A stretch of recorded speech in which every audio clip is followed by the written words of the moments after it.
Do you know the story about the boy who cried wolf? Well, something like this happened to me.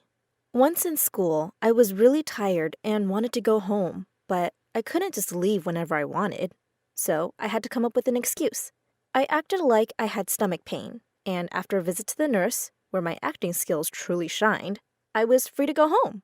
I was amazed by how easy it was to trick teachers into believing something like that. Other times, I would leave school saying that my grandma died and I needed to go to her funeral so the teacher would let me leave. Soon, I was using tricks like this regularly. Then, my grandma died, just like that. Eat her amazing food or even see her, it broke me down.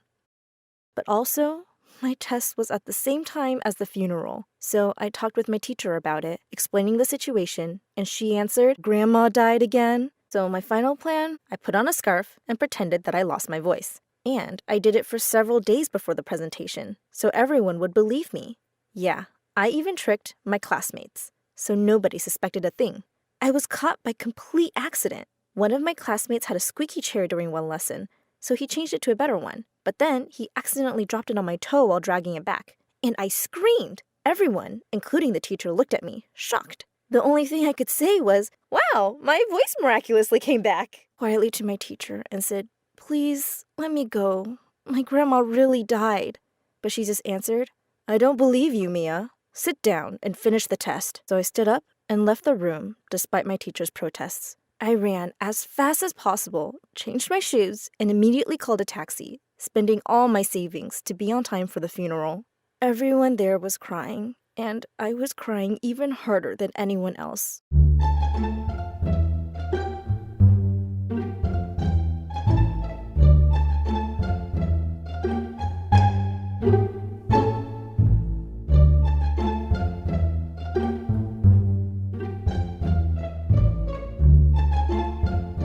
I'm Jenny. It's a bit sad to say this thing, but my dad is an alcoholic.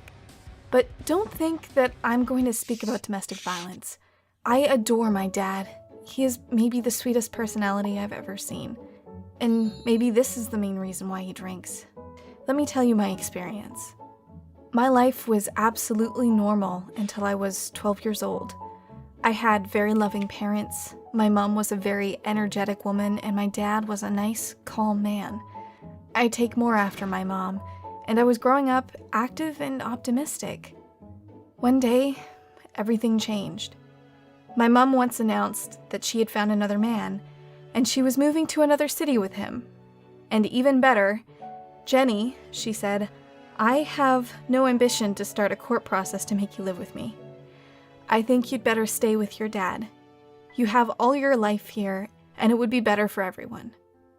Nice to get it from your mother, right? If you think this is my horrible problem, I have more to tell you.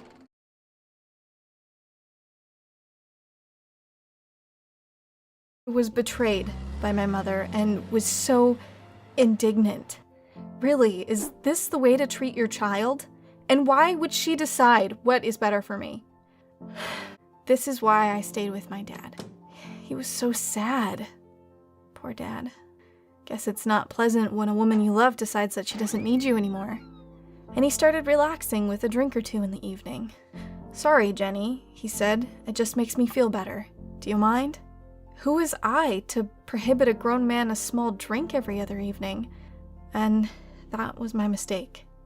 One of the rare defects of my dad is lack of strong will.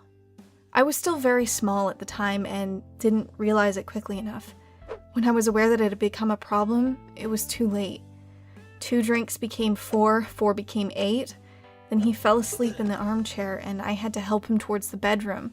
Then he fell asleep on the floor, and then he started missing his work. He said he felt better. He didn't feel so useless and lonely. I think at the time he was one step away from depression, but I honestly prefer if he had taken some pills rather than drinking himself unconscious. But I thought that it would be okay as soon as he felt better. The real tragedy started when he decided he was done scaring me at home and he had better go out for a drink. Believe me, social alcoholism is the worst. He found some small, filthy bars, disgusting pubs, horrible dens, where he was drinking with other alcoholics and talking to them about his miserable life. Don't think he got violent or anything. He was the same kind and caring old dad. He was crying and asking for apologies and promising he would give it up, but he just couldn't. The problem was that he was now there every evening and crawled home rather than walking. Sometimes he came in bruises. Sometimes he forgot to come home. In these cases, I just took a taxi and made a pub crawl of my own, looking for him. Not a nice environment for a teenage girl. I had to convince his buddies to let him go, and sometimes even had to bring a baseball bat with me to make myself clear. Everyone knew that Jenny is not a chick to mess with. Of course, I tried to maintain my spirits, but it was so hard even for a tough girl like me. I was crying and my dad was looking at me horrified. I'm not sure he had ever seen me cry. This was the turning point, when he realized that he couldn't do it anymore. To himself, but most of all to me. It was the first time I saw that my dad had will after all. The very same day he went to AA. Next day, I had my 15th birthday, and I decided to stay with my dad for some more time and see if he could remain sober. It turns out that life is beautiful without drinking. He repeats it every day, constantly apologizing for those hellish 3 years. But I'm not offended.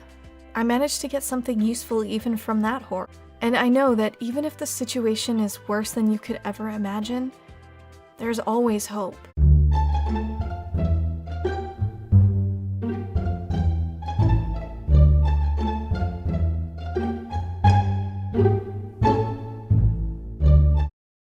I was a lonely baby when a herd of cows came along and adopted me. I was happy and had a normal life until the butcher came along and killed them all. I prayed to God for them back, but nothing happened. That is when I was adopted again by the horrible butcher. He was horrible and smelled like cigarettes. One day I planned my entire escape, but it was not successful. I was caught and put on medications. I didn't give up. I got a boyfriend but then killed him for his car. I drove his car into the butcher and pulled out my AK-47 and murdered everyone in the town. God brought back the cows. And now I am happy.